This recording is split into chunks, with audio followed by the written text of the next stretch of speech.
Just one of those days when everything seems to be falling in place for this guy. He's kind of looking over for the flags and looking at his crew as he comes right by the pit area here by the Lakeland Yacht Club.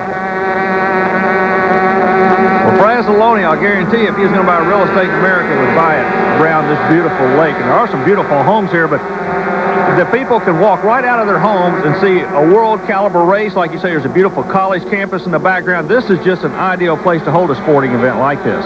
The only American engine in the fleet is engineered by Larry Latta.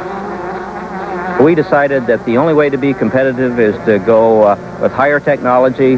We've developed new computer software, new computer programs to design our engines, and we feel that we can be very competitive with them by designing a higher tech engine using the latest computer technology and manufacturing with CNC machining to get extremely accurate porting, much more accurate than can be obtained by castings like the Europeans and Japanese are using.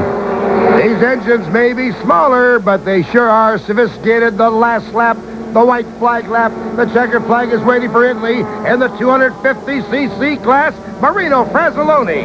Frazzoloni looking good. He looked over, saw that white flag. I guarantee he's like a Cheshire cat. He's grinning from ear to ear. He knows that he is on the last lap, could be a world champion in just a matter of under a minute, Jim. I wish I could understand Italian, because I'd like to be in the pits when he comes back in. I've already taught you the Italian high five now. I've done my job. Okay. As Frazzoloni laps one of these slower boats, he's got a half a lap to go. About 3/4 of a mile, if that. As he's going to make his turn coming down toward the checker flag, he will be the 250cc Budweiser UIM World Hydroplane Champion for 1993. There it is. Congratulations as he comes off that corner seeing a big checkered flag. This guy has been on a roll. He deserves the win. That's all you can say. It has been his week here. Boy, are they going to be celebrating down in that camp right now. He's the overall winner. He's the champion. He's going home very, very proud. Look at the crew. You know, and I'm happy for these guys. They've worked awfully hard, as have all the crews from all the countries. That's what makes this event so spectacular. 17 countries, and every one of them gave it their best shot. And now all we have to do is crown the 500cc champion, and we'll do that after this timeout. Army Armstrong and Liz Hewlett as we're watching the Italian 250cc champions, Marino Frazzoloni and his buddies, all celebrating. This is the way they finished in Heat 4, and by virtue of the win, Marino Frazzoloni is the 1993 champion in the 250cc class. Well, the Orange Cup Regatta is held here on this Lake Hollingsworth every year. Is also Lakeland being the training camp of the Detroit Tigers. It's a great area. Here's Liz Hewlett. Thank you, Jim. I'm standing in front of the beautiful Florida Southern College, which was designed by Frank Lloyd Wright and still holds one of the largest collections of his works.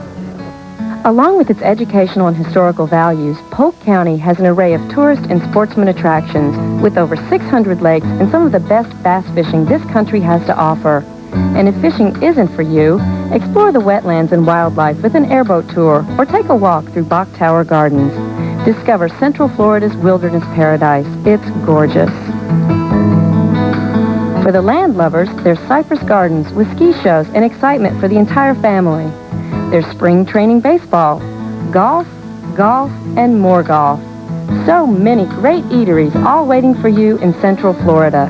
And don't forget, Jim, as Bernie Little told us earlier in the show, the unlimited hydroplanes will be racing at Cypress Gardens this year. Well, it's the warm-up period now for the final heat of the 500cc's. Let's go down to Artie Armstrong in the pits. Jim, while walking through the pit area, I made an observation comparing the European boats to the American boats, and there definitely is a difference in their theory as how they run a boat. Observation. A boat normally is to run on this point here on the left side, back of the sponson, the right side, back of the sponson, and the prop at this particular point. This is the observation I made. The European boats run a much deeper prop. And I asked the drivers why, and they said, well, usually in Europe you run on a lot of choppy water. Most of their races over there are on the river courses where you get a lot of chop. So they have to set their boats up differently than a lake course like they're running here. So this particular point of a European boat is about 3.5 inches deeper or further down in the water than an American boat. That causes more drag on the back of the boat. On the other end of the boat, where the driver sits, you move the driver forward to compensate for the downforce in the back, and what that does, hopefully, is balance the boat out. They're warming up for the 500cc final heat, and Dan Kurtz is the U.S. title series winner this year, but the guy to watch is Neil LaRose. All he needs is a second-place finish to Kurtz, and overall points, he'll be the world champion for 93. Here's the salad period. Yellow flag is going up. Now they're waiting for the green. The drivers are watching. The lifters are ready. And we're off. You talk about drama. Jim Hendricks, just as intense as his first lap of the Indianapolis 500. When it gets quiet and that rope puller pulls that rope, your heart is in your throat, isn't it? 6-4 lap is Top in charge. Check it out. Oh, Kurtz really shot out of there like a wounded banshee. He's in first.